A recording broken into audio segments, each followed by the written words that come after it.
Well, Bradley Manning is less than 24 hours from finding out how much time he will spend behind bars after a U.S. court-martial found him guilty of stealing and sharing American secrets.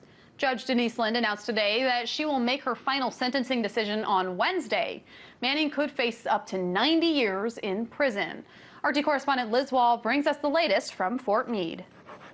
The judge is now deliberating Bradley Manning's sentence. Court opened for a short time this morning when the judge announced that she would begin deliberating. The earliest we will hear a sentence is tomorrow morning. This according to the judge in this case, Judge Colonel Denise Lind. Manning faces a maximum of 90 years after he was found guilty of most of the charges against him, including espionage. In the closing arguments of the sentencing hearing yesterday, the prosecution requested that Manning spend no less than 60 years in prison for leaking hundreds of thousands of classified documents to the anti-secrecy website WikiLeaks. They say in doing so, Manning betrayed the trust of the United States and of his fellow soldiers, put national security at risk, and hurt diplomatic relationships.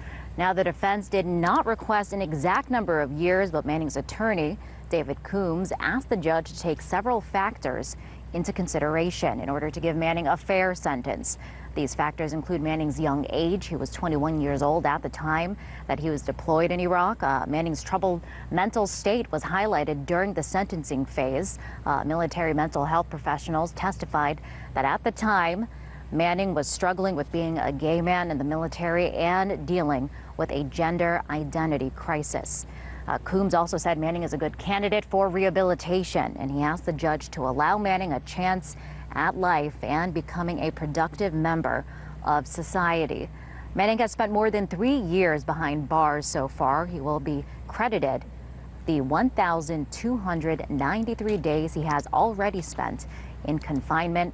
The judge is now in deliberations. She says she'll be ready to announce the sentence tomorrow morning. Here in Fort Meade, Maryland, Liz Wall, RT.